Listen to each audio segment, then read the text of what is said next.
começou com um amor pela natureza. Ele era fascinado pelos detalhes do mundo da natureza. Algo simples como a quantidade de terra que uma minhoca poderia cavar durante um dia era motivo de assombro para ele. E se transformou em um desejo ardente de entender. Quais são as leis da vida? Você consegue se imaginar sentado e dizendo para si mesmo que irá examinar esse assunto? Quais são as leis da vida? Foi o que Darwin anotou para si mesmo em seu caderno. E a coragem de falar a verdade. Ensinar sobre evolução naquela época era se declarar além do limite científico. Era ser um pária perigoso. Aventureiro científico, rebelde opositor e o homem que modificou para sempre nosso lugar no mundo. Charles Darwin, a voz da evolução. Distribuído por Logon. Versão brasileira, Sérgio Moreno. Charles Robert Darwin viveu uma vida dominada por poucas e poderosas influências. Ele nasceu em 1809, em uma época em que os homens não ousavam explorar questões profundas. Sua cidade natal, Shrewsbury, na Inglaterra, era repleta de uma paisagem rural belíssima, que o imbuiu do amor pela natureza. Sua mãe, inválida, vivia doente e pouco disponível para o pequeno Charles. Seu pai, Dr. Robert Darwin, era um aristocrata rico que governava a família com mão de ferro. Robert Darwin era um homem poderoso, um médico bem conhecido, rico, um bom investidor. Uma figura que marcava sua presença na zona rural. Era praticamente um aristocrata na região em que vivia. O Dr. Darwin prezava sua posição social e pressionava Charles a agir respeitosamente. À noite, os filhos de Darwin se sentavam para ouvir enquanto o pai, de 160 quilos, passava horas falando sobre o bom comportamento. Charles se sentia como um solitário na multidão, intimidado pelo pai e distante de 5 irmãos. Acho que ele não dispunha de muita privacidade. Não havia um território que fosse exclusivamente seu e, ao sair pelo campo, ele não apenas ficava só, mas permitia que tivesse algo apenas seu. E acabou sendo notado na família e em seu círculo de amigos como o jovem colecionador. Quando Charles tinha 8 anos, sua mãe morreu de uma doença depauperante. O Dr. Darwin insistiu na ordem e no decoro e desestimulou as crianças a expressarem sua tristeza. Charles pareceu não se afetar pela perda da mãe. E poucas semanas mais tarde, ele desabou ao assistir a um funeral militar. Enquanto o caixão baixava, um atirador atirou por sobre o caixão. O menino de 8 anos e meio ficou tomado pela emoção. Ele jamais esqueceu aquela cena. Ele a lembrou até o dia de sua morte. Mas ele não lembrava de nada a respeito da mãe, a não ser da camisola preta que usava em seu leito de morte. Ou ele jamais se sentiu próximo da mãe, o que me parece improvável, ou ele reprimiu seus sentimentos e os enterrou com sua tristeza. Aos 13 anos, Charles foi para a escola de Shrewsbury. Era o ano de 1822 e o conhecimento de línguas antigas era considerado o marco de um cavalheiro. A literatura grega e latina dominava as aulas que deixavam Charles totalmente entediado. Sua falta de interesse levou a notas baixas, convencendo a muitos que ele não era dos mais inteligentes. Oprimido em casa e na escola, ele encontrava liberdade ao ar livre, tornando-se um excelente cavaleiro e caçador. Ele adorava caçar aves. Charles mantinha um diário de toda a ave que ele caçava. Ele guardava as botas de caça ao lado da cama para que acordasse pela manhã e as calçasse, pegasse a arma e saísse para caçar. Ele não queria perder um instante sequer. Suas habilidades esportivas se desenvolveram. Seu desempenho na escola passou de sofrível a péssimo. Dr. Darwin temia que Charles caminhasse para o ócio e o descrédito. Em 1825, quando Charles tinha 16 anos, o pai o retirou da escola de Shrewsbury e o enviou para estudar medicina na Universidade de Edimburgo. Os alunos de medicina precisavam assistir cirurgias e o cloroforme usado fazia a sala de cirurgia parecer uma câmara de tortura. Charles assistiu aterrorizado enquanto pacientes eram amarrados à mesa de operação e amordaçados para abafar seus gritos.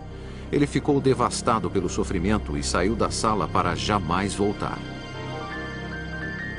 Era sensível demais para se tornar médico e temia demais o pai para admitir o fracasso. Ele permaneceu em Edimburgo por 1 ano, escondido em sua vergonha.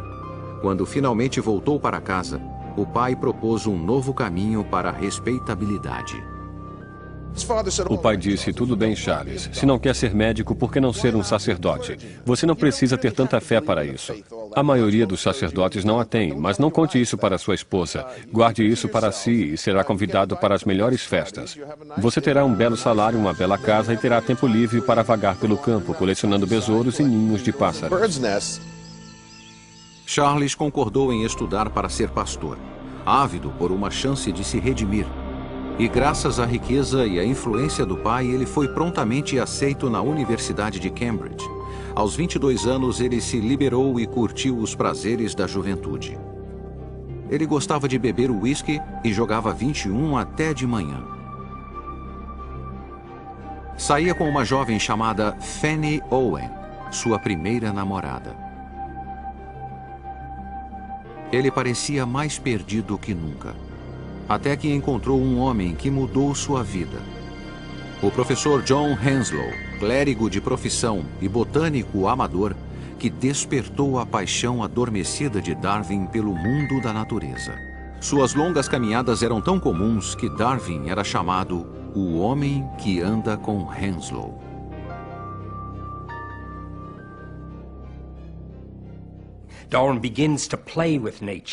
Darwin começou a brincar com a natureza, desenvolveu um interesse inédito em sua vida.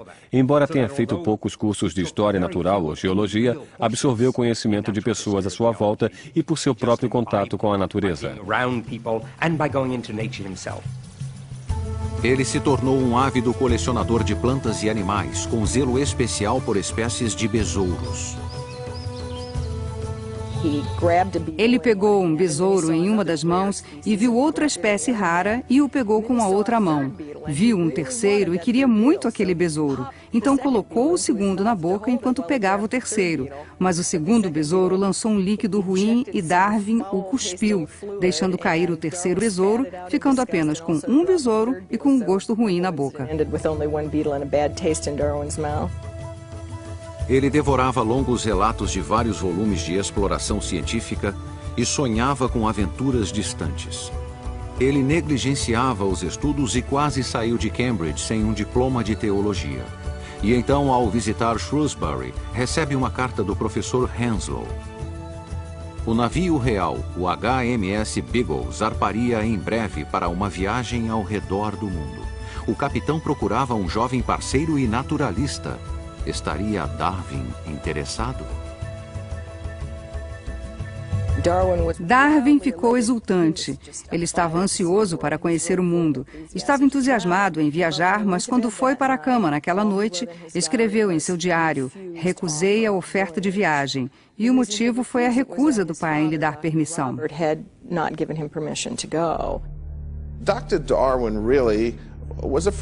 Dr. Darwin tinha medo de perder o filho. Milhares de jovens partiram em aventuras durante a época do Império Colonial Britânico. Muitos deles jamais voltaram. Tentou de todas as formas convencer Charles de que era uma má ideia, mas quando viu que Charles estava determinado a ir, disse: "Tudo bem, se me apresentar um homem de discernimento que aprove essa ideia maluca, eu te dou permissão."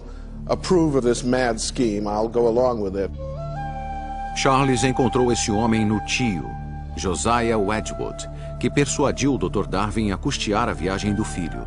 Charles ficou exultante e apreensivo.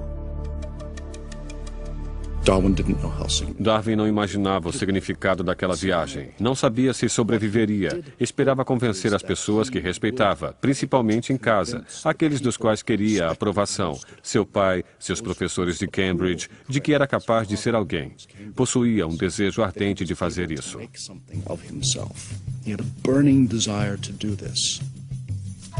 Após 22 anos como o filho excêntrico, Charles estava determinado a se destacar. Ele abandonava uma namorada jovem e bonita e a família que amava por um salto no desconhecido.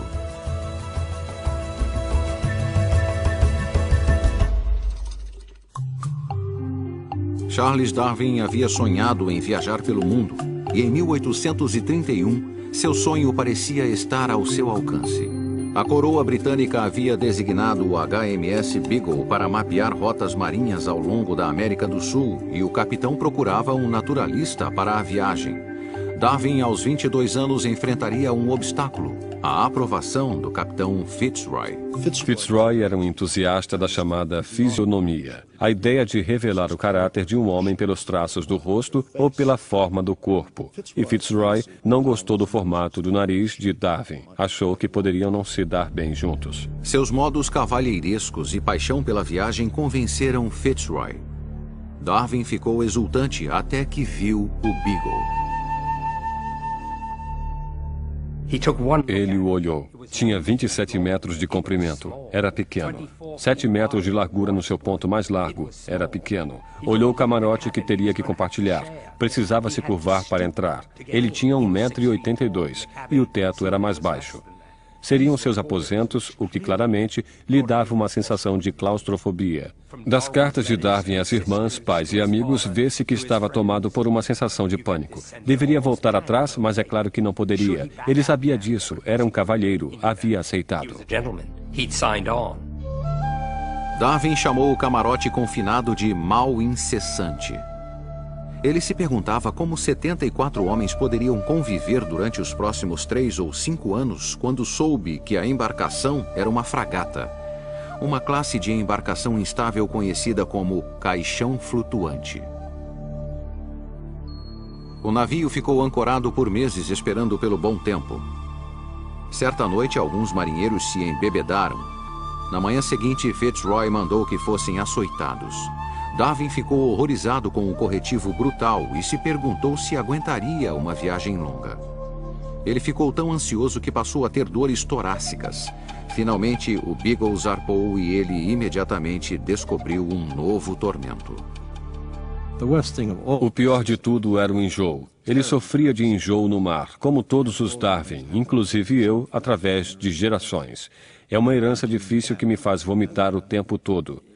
E o que surpreendeu a mim e a outras pessoas foi que ele sobreviveu apesar do enjoo, já que passou pelos piores mares do mundo.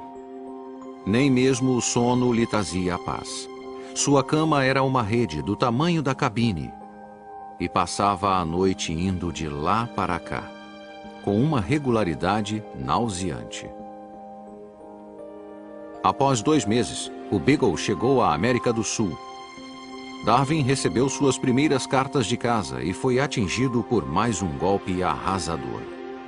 Quando Darwin partiu, tinha uma namorada. Seu nome era Fanny Owen. Eles costumavam deitar nas plantações de morango e comer morango juntos. E Darwin tinha um verdadeiro amor por ela. Fanny disse que esperaria, mas não o fez. Em menos de 1 ano de sua partida, ela se casou. Darwin ficou desolado com a notícia. Mas a natureza, seu amor mais antigo, preencheu o vazio. Nenhum romance poderia se igualar ao êxtase de sua primeira caminhada pela floresta tropical brasileira.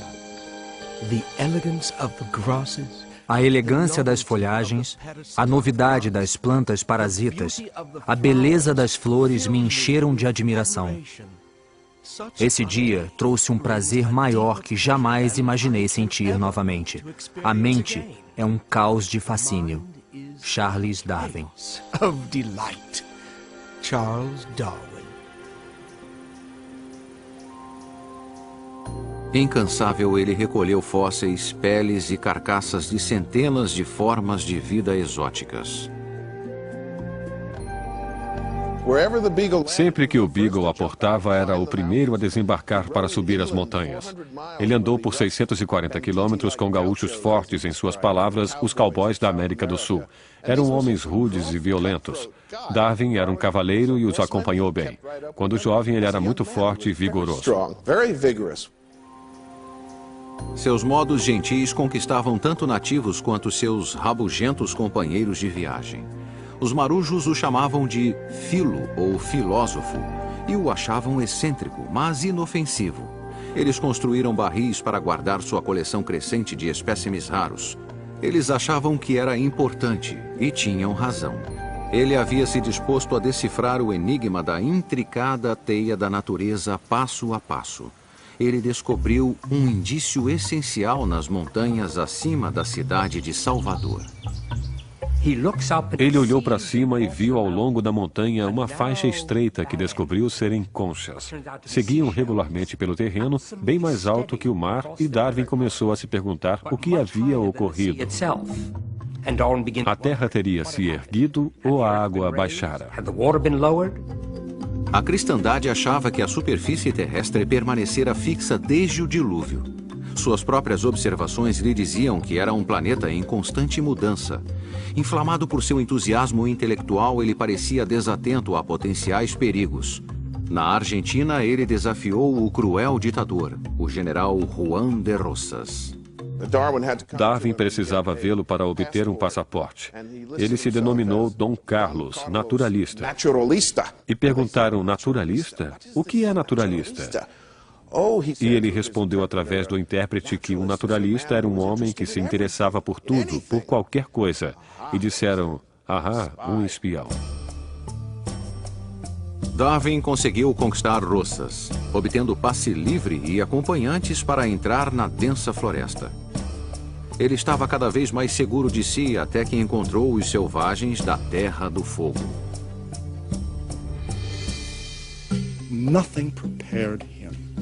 Nada o havia preparado para as qualidades animalescas, a nudez, o primitivismo, dormindo enroscados no chão.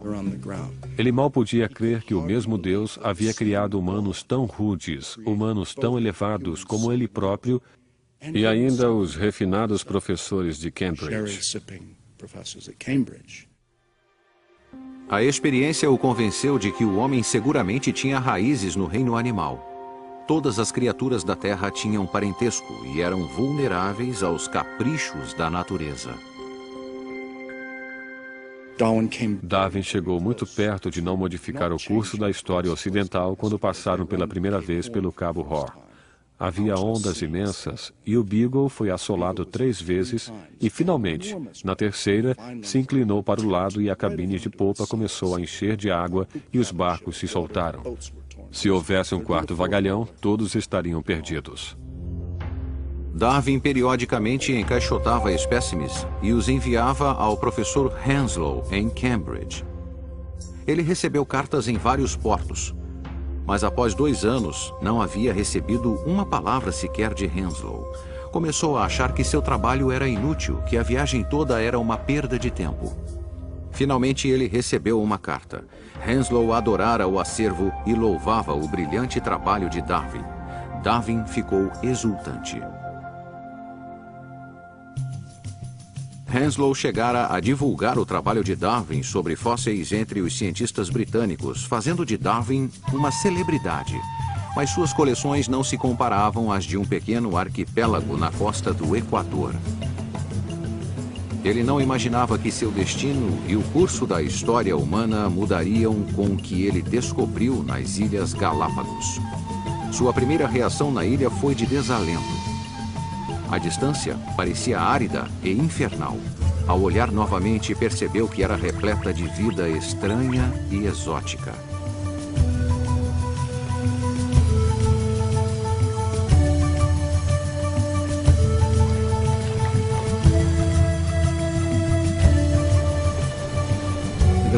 Os Galápagos que ele encontrou eram uma espécie de laboratório ao ar livre, algo pré-histórico e ainda existente naquele tempo. Era o local mais extraordinário onde o homem jamais pisara até os últimos 100 anos. E nenhum animal tinha medo dos homens, o que era emocionante. Darwin se aproveitou de sua mansidão e andou no casco de tartarugas gigantes. Ele notou que elas e outros animais existiam com pequenas variações em cada ilha. Os tentilhões de uma ilha tinham bicos longos para pegar insetos. Os de outra possuíam bicos fortes para esmagar nozes, e mesmo assim ele percebeu que cada espécie deveria ter vindo de um ancestral comum. A Bíblia dizia que as espécies foram pré-determinadas na criação. Os Galápagos sugeriam que os animais se desenvolviam.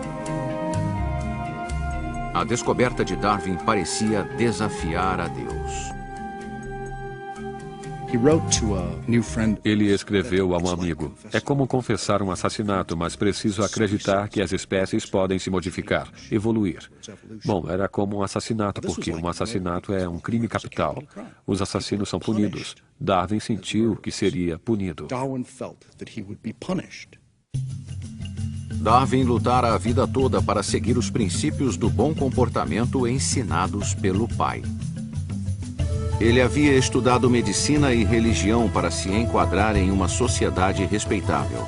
Agora sua mente estava arrebatada por uma ideia que ameaçava subverter a ordem estabelecida e torná-lo um pária.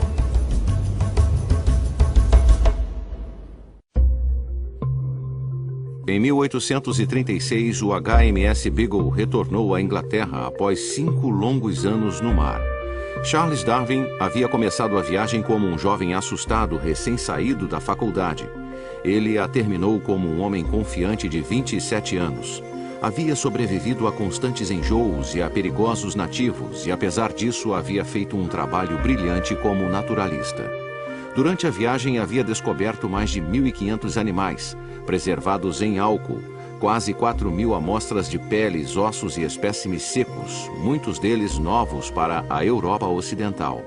A elite dos cientistas britânicos fez fila para conduzir o distinto jovem a seu seleto círculo. Por fora, ele parecia a imagem da respeitabilidade. Por dentro, se sentia atormentado por viver uma vida dupla. Darwin rapidamente se tornou membro da Sociedade Geológica, o centro ativo de pessoas que trabalhavam na área de história natural. Darwin rapidamente foi impelido ao âmago do estabelecimento científico. Foi apresentado ao clube de elite de cavalheiros, o Athenaeum. Estava ladeado pelos grandiosos e distintos. Pessoas que o amaldiçoariam e arruinariam sua carreira profissional se soubessem que, secretamente, era partidário da transmutação.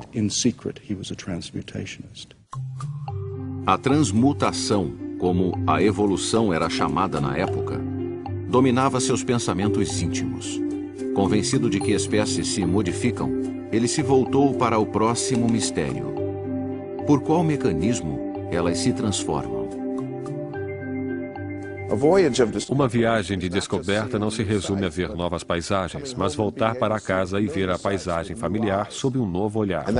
E foi exatamente o que Darwin fez quando chegou do Beagle. Continuou seus estudos e suas explorações em seu próprio quintal na zona rural inglesa. Estudou como criadores de cavalos e pombos obtinham uma característica desejada e se perguntava se a natureza usaria um método similar. Em 1838, o esboço de sua teoria estava claro. A competição na natureza faz com que as espécies se modifiquem e somente aquelas cujas mutações são mais adequadas ao meio sobrevivem. Em resumo, somente os mais aptos sobrevivem. Em 1839, ele publicou A Viagem do Beagle, um relato vívido de suas aventuras científicas, parecido com os livros que havia instigado sua imaginação em Cambridge. Tornou-se um best-seller imediato, confirmou sua posição científica e lhe trouxe a aclamação pública. Agora, aos 30 anos, ele pensava na questão do casamento. O lado positivo, os filhos. Uma esposa terna e uma companheira constante. Os pontos negativos, perda de tempo, discussões e visitas forçadas aparentes. Imaginando uma esposa, um sofá e música, comparando-se isso à realidade na qual ele vivia, ele resolveu que precisava se casar. Na verdade, ele escreveu casar, casar, casar. A tradição ditava que os aristocratas deviam se casar com pessoas próximas, frequentemente com primos. Uma prima de Charles, em primeiro grau, Emma Wedgwood, era instruída, refinada e herdeira da dinastia de cerâmicas Wedgwood. Darwin encontrou em Emma Wedgwood uma pessoa atraente que tinha muitas características de uma boa mãe. Escreve em suas cartas e anotações que procurava alguém que pudesse cuidar dele ou lhe dar incentivo.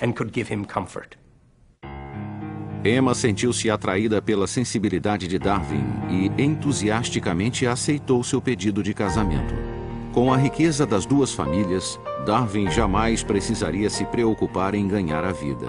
Eles pareciam o par ideal, porém, um conflito ameaçava sua felicidade. Ela era cristã e ficou profundamente preocupada que a liberalidade de pensamento de Darwin o afastasse da igreja e da salvação. Ela temia que a falta de crença de Darwin na revelação cristã os separaria na eternidade e que ele iria para o inferno enquanto ela iria para o céu. Quando Emma confidenciou suas dúvidas a Charles em uma carta, ele desabou em prantos. Ele a amava muito, mas não podia fingir acreditar na salvação divina. Era um dilema sem solução, e ambos escolheram deixá-lo em segundo plano.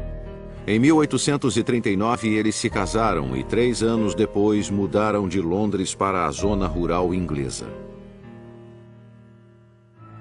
A agradável propriedade de Darwin, Down House, lhe forneceu um refúgio seguro para perseguir suas ideias radicais. Por trás da aparência de um estudioso respeitável, ele cometia heresia. Em 1842, escreveu um ensaio de 35 páginas esboçando sua teoria da evolução, colocou-o em um envelope lacrado e entregou-o a Emma com instruções de publicá-lo caso ele morresse subitamente. Darwin worried at each step. Darwin se preocupava a cada passo, porque desde cedo notou que se estivesse certo, estaria assumindo o que mais tarde chamaria de revolução na biologia. Ensinar a evolução, naquele tempo, era se declarar além da fronteira científica, ser um pária, ser perigoso. A última coisa que um jovem que tenta se firmar gostaria de ser. Darwin não teve escolha a não ser manter suas ideias para si e o fez por 20 anos. O silêncio pode ter custado caro. A essa altura, Darwin foi acometido por uma violenta doença que o assolaria pelo resto da vida. Durante semanas teve febre, calafrios e vômitos. Seu estado provavelmente tinha 2 causas: crises de pânico pelo estresse de sua vida dupla e a doença de Chagas, por uma mordida de inseto sofrida no Brasil. A doença de Chagas o predispunha a adoecer quando algo o aborrecia. Darwin criara um padrão de se tornar extremamente doente por qualquer distúrbio emocional em sua vida, até mesmo em pensar nas ideias evolucionistas. O vigoroso explorador que havia escalado montanhas, lutado para caminhar pelo solo de sua casa de campos, nos próximos 40 anos viveria praticamente inválido. Raramente saía de casa, conseguindo trabalhar apenas 2 ou 3 horas por dia. Eu sou um cão adulto, tedioso e desanimado perto do que era. É uma penitência amarga compreender que a raça é dos fortes e que provavelmente farei pouco a não ser admirar os avanços que outros farão na ciência.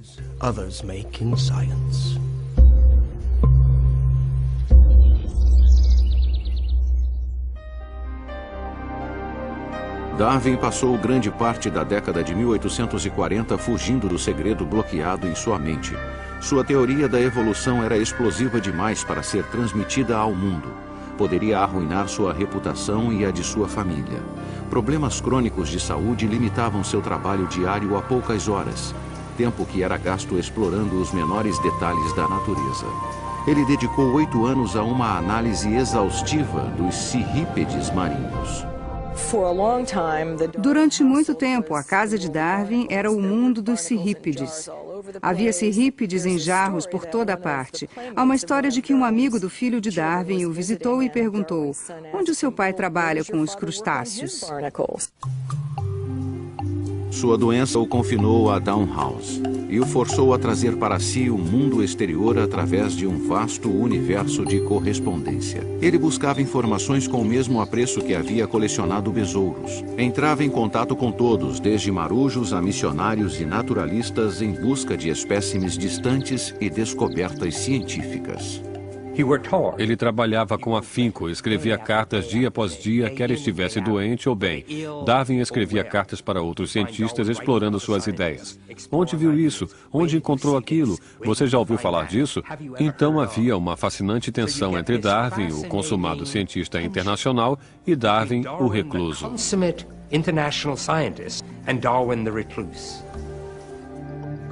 Em casa, o dia todo contava com um ambiente doméstico arrumado e a atenção constante de sua amada esposa, Emma.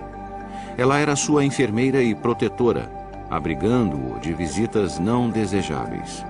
Quando estava cansado demais para trabalhar, ela lia alto ou tocava piano para ele. Eles tiveram 10 filhos. 7 viveram até a idade adulta. Em uma época de pais distantes e autoritários, como seu próprio pai, Darwin abertamente amava e venerava os filhos.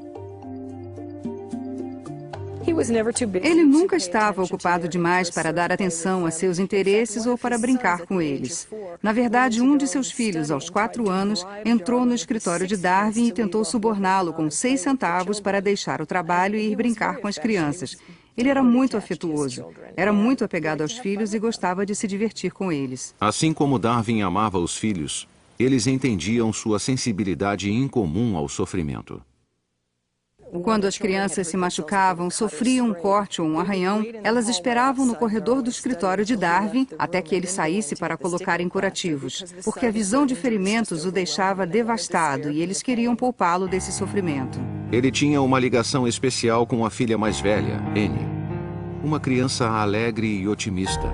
Ela se tornou sua companheira constante. Ela era uma criança linda e Darwin achava que ela seria a filha que cuidaria dele em sua idade avançada. Ela brincava calmamente perto de sua cadeira enquanto ele fazia suas pesquisas. Era a única filha que ficava no escritório enquanto ele trabalhava. Aos 9 anos, o espírito alegre de Annie começou a desvanecer. Por um período de meses, foi enfraquecendo cada vez mais, resistente a todas as tentativas de cura. Darwin freneticamente consultava um especialista após outro. Finalmente, sozinho ao lado de seu leito, ele a viu partir, sem nada poder fazer. Ele ficou lá e a observou até a morte no final da semana de Páscoa de 1851. Quando ela se foi, se deu conta de que não havia ressurreição.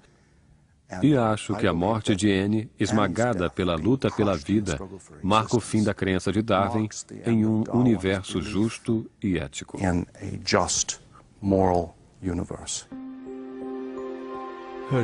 Sua alegria e estado de espírito irradiavam de todo o seu semblante e tornava cada movimento cheio de vida e vigor. Ao caminhar comigo, ela geralmente andava na frente, fazendo piruetas de forma elegante. Seu rosto resplandecia com um sorriso doce. Gostaria que ela soubesse agora o quão profundamente e o quão ternamente nós amaremos para sempre seu querido rosto alegre.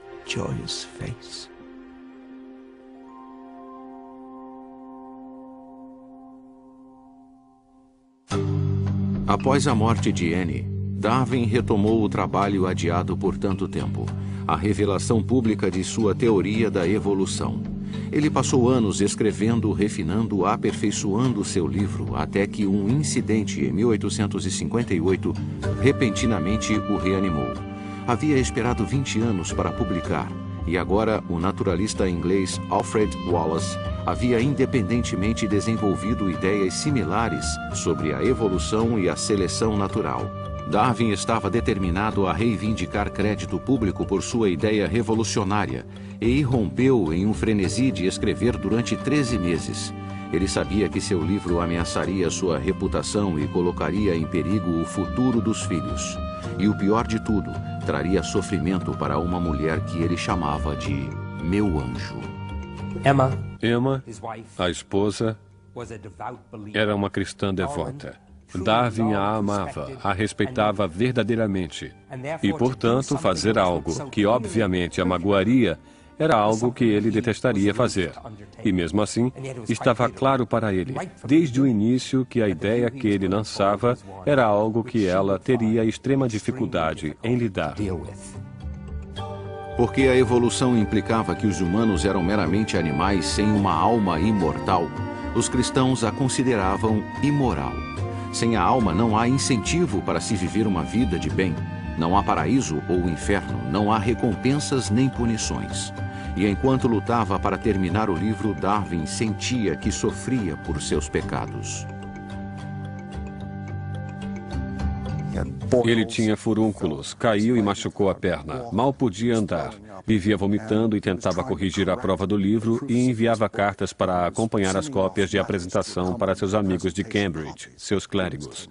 E ele dizia, ansiarão por me crucificar vivo e assim por diante. Realmente sentimentos muito fortes de medo que reagissem contra o livro ao qual dedicara a sua vida. Ele sentia o peso do mundo nos ombros. Durante 20 anos, havia lutado contra seu destino. Durante 20 anos, vivera uma vida dupla. Agora, seu silêncio terminara. Em novembro de 1859, ele publicou A Origem das Espécies e aguardou pela tempestade.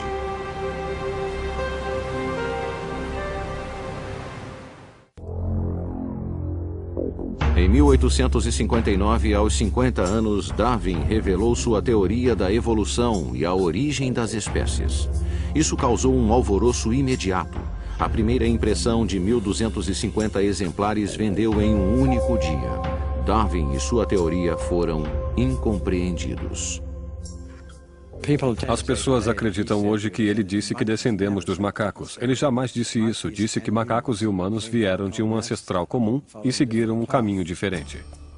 Para a Inglaterra vitoriana, a evolução de animais inferiores parecia extremamente improvável. Darwin foi ridicularizado, zombaram de sua teoria. Sua barba branca era uma dádiva aos caricaturistas, inspirando uma legião de desenhos comparando-o a peludos macacos. A igreja anglicana dominava como a igreja oficial na Inglaterra. A teoria de Darwin implicava que a autoridade eclesiástica era, no mínimo, supérflua e, no máximo, fraudulenta. E isso era terrivelmente ameaçador aos pilares da sociedade estabelecida. Era citado o que acontecera na França no século anterior, quando o pensamento liberal e ideias radicais haviam estimulado as classes mais baixas a questionar a ordem estabelecida e vejam só o que aconteceu. Muitos perderam a cabeça. Ninguém queria que aquilo acontecesse na Inglaterra. Publicamente, os debates encolerizavam criacionistas e evolucionistas. Darwin superava a controvérsia na segurança de Downhouse e trabalhava nos bastidores para obter suporte à sua teoria na elite de cientistas. Darwin entendeu o valor de relações públicas. Ele fez uma campanha consciente para converter os 10 ou 15 homens mais notórios na ciência ao evolucionismo e mantinha uma lista de quem estava indeciso, quem era a favor e quem era contra ele. A opinião pública e intelectual foi aos poucos se voltando a seu favor. Ninguém com mente aberta poderia ignorá-la. Até alguns religiosos concordaram que Deus poderia ter criado a vida na Terra para que as criaturas que criou evoluíssem e se modificassem.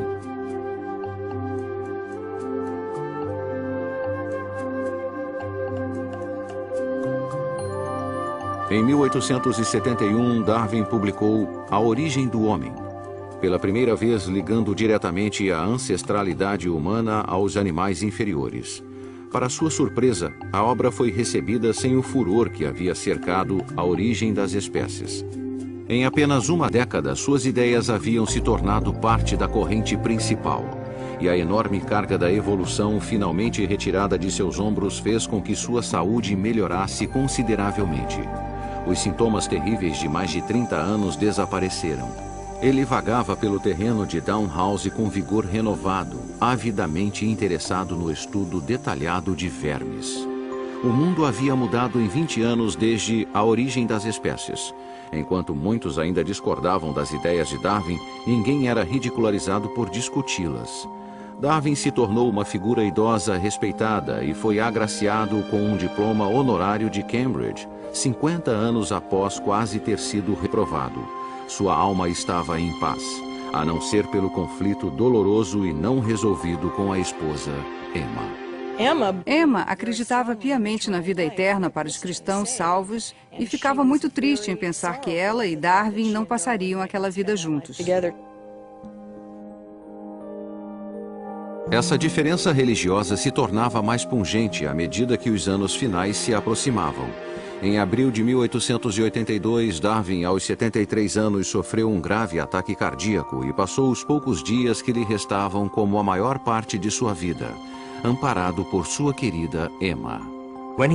Quando ele morreu literalmente nos braços dela, sua cabeça repousada em seu regaço, ao dar seus últimos suspiros, ele disse que esperava que, de alguma forma, eles pudessem ficar juntos. Mas sabia que, por sua luz, ela teria uma vida eterna. E ele não. Sua morte deu origem a uma controvérsia final: o local de sepultamento. A família se surpreendeu com a solicitação de que o corpo fosse enterrado na abadia de Westminster. Os tempos eram tempestuosos. A abadia precisava mais disso do que ele precisava da abadia, porque Darwin havia anexado novos territórios, sendo o grande imperialista, novos territórios de conhecimento, e havia colocado a bandeira da ciência em novos reinos. A Inglaterra reclamava seu filho rebelde como seu. Em 26 de abril de 1882, a elite da sociedade britânica se reuniu no pátio da igreja da abadia de Westminster para ver Darwin ir repousar ao lado de Sir Isaac Newton. Um agnóstico que havia minado a autoridade cristã passaria a eternidade em solo sagrado. Nos séculos após sua morte, A Origem das Espécies foi publicada 400 vezes em 29 idiomas.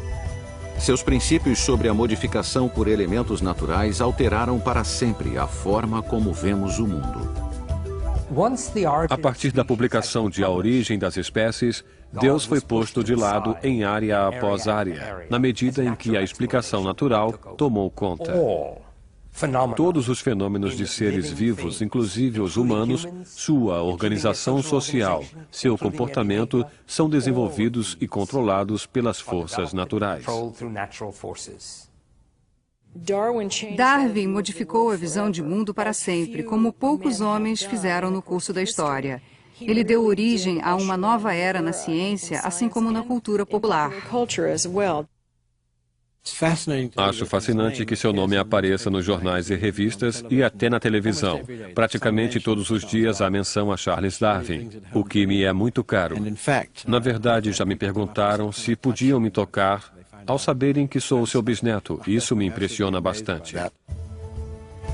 Darwin dedicou sua vida a descobrir os grandes segredos da natureza. Durante seu funeral, o coro da abadia cantou um hino especialmente composto com a letra do livro dos Provérbios. Bem-aventurado o homem que encontra sabedoria e o que adquire conhecimento.